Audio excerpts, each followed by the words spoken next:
Coming up, we take a look at a new way of how you can harness the power of cloud authentication while still keeping your passwords on premises using Azure Active Directory, pass-through authentication, and seamless single sign-on capabilities. We'll show you how Azure AD can now validate securely your passwords against on-premises Active Directory, all without the need for expensive on-premises infrastructure, and automatically sign your users in while they're at work.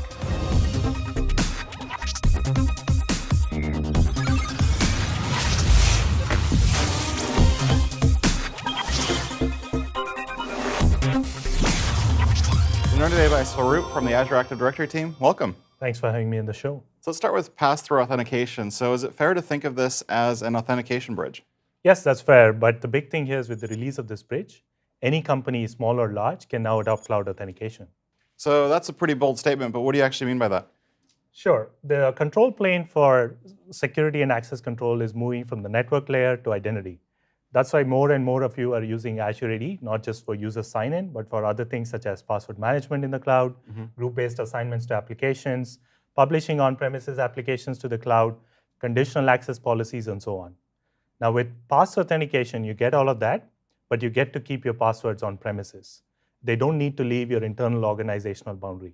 It requires zero management, and is free to use. So it's easy to use, it's secure, scalable authentication, but can you show us what the experience actually looks like? Sure, I can do that. So here I am on the standard Office 365 sign-in screen. I'm going to sign in using the same credentials that I used to sign into on-premises applications. And I'm in. Although this looks like a straightforward sign-in experience, what's happened is behind the scenes, pass authentication has successfully validated my password against my on-premises Active Directory in real time. So let me show you how this experience gets even better, this time by combining pass authentication with a new seamless single sign-on capability. Okay. Here I'm signed into my domain join machine, and I'm going to try to access my on-premises and cloud applications using the application access panel. Okay. When I get to the Azure AD sign-in page, notice that I don't have to enter my username or my password to sign in. I just get in. Wow, so you didn't have to enter your username, password, you were just in. How did all of that work? Did you have to do anything special there? Well, we had to do a few things to set it up, but Azure AD now talks Kerberos. That's the big thing. Great. So I imagine it's also pretty important for a lot of organizations watching that are concerned about security and compliance and maybe not able to synchronize their passwords to the cloud. And it's also great that as a user, you don't have to remember two sets of passwords to maybe access your on-premises network and cloud applications. But how does this all differ then for people that use Azure AD today? Well, Azure AD always had a wide range of authentication options. Some of you use directory synchronization to sync just usernames from on-premises Active Directory to the cloud, but that means you have to manage separate passwords in the cloud. We also have password hash sync, which lets you securely sync password hashes from on-premises to the cloud.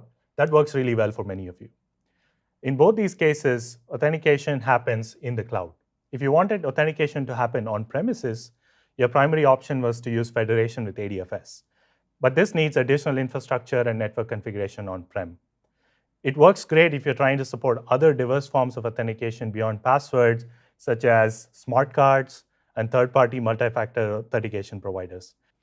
Having said that, if you want to manage passwords on premises without implementation complexity, then pass authentication is the best option for you. It gives you the full power of Azure AD Cloud Authentication and its full feature set, and lets you do it in a low-cost, secure, and scalable way without the need for any additional on-premises hardware.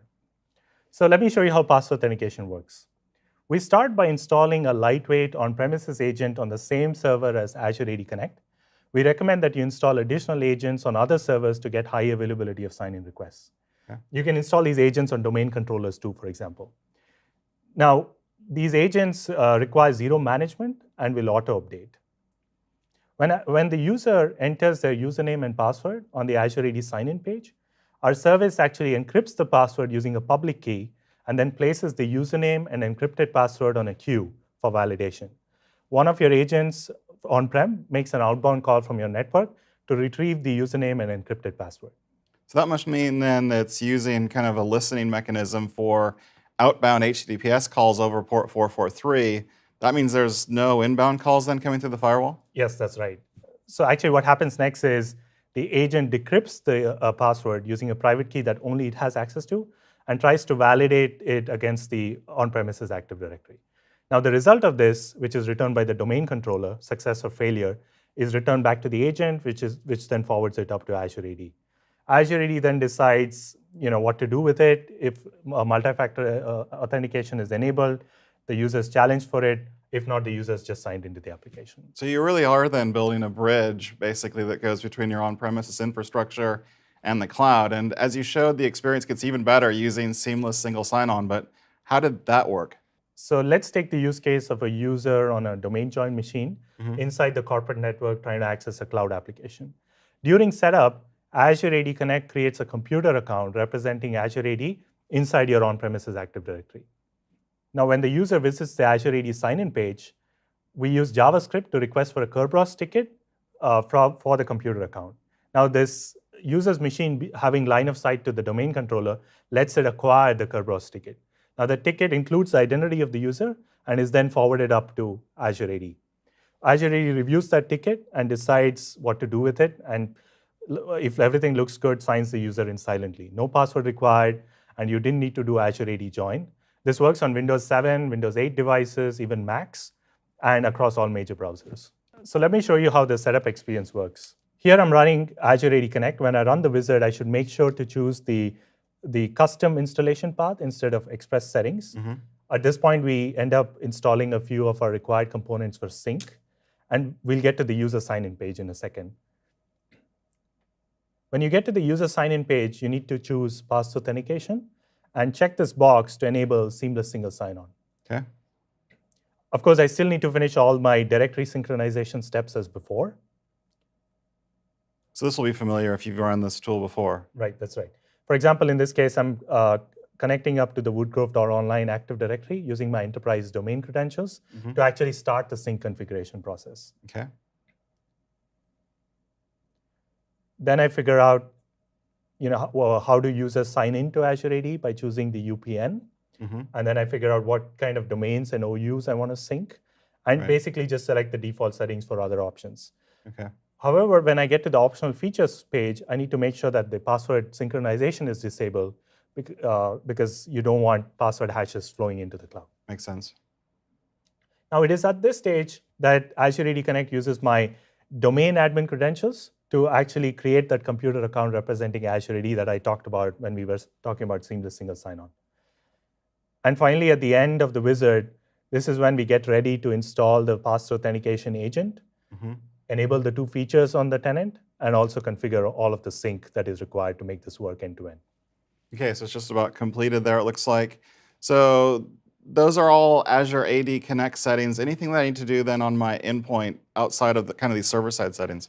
Yeah, that's a great question. So to allow Azure AD to actually receive Kerberos tickets, what you need to do is you need to use group policy to push two new Azure AD URLs to your user's internet zone settings. Okay. So here I'm actually using my group policy management editor, and I'm trying to set up the site to zone assignment list and enabling that policy.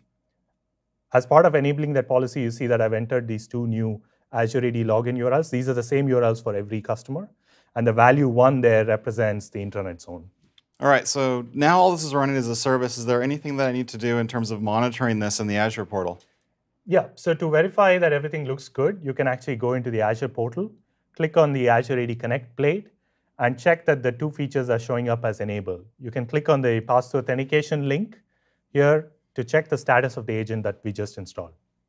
Great, so this seems really straightforward, but is there anything else I need to know about with this solution? As I said before, installing additional agents gives you high availability out of the box. Right? All on-premises Active Directory actions such as disabling users, setting user logon hours, for example, for retail workers, are immediately enforced. We also protect your on-premises Active Directory accounts by filtering out brute force password attacks in the cloud. This is a feature that's on by default for all customers. So really having Azure AD as the control plane with password management, conditional access, auditing, identity protection, all this is really powerful, keeping passwords on premises. But what's the team working on next? Yeah, so looking ahead, we want to make it even easier to deploy pass authentication. So things like setting it up from the Azure portal instead of Azure AD Connect, and also providing admins rich sign-in reports and health information about the agents on-prem. So really great new technology, great overview, Swaroop. Where can people then go to learn more if they want to set this up on their sites? Right, so fast authentication and seamless single sign-on are both free features. They're now generally available to all Azure AD customers, including all Office 365 customers. You can learn more by visiting the links below. Thanks for joining us today on the show, and don't forget to keep watching Microsoft Mechanics for the latest tech updates across Microsoft. That's all the time we have for this show. Goodbye for now.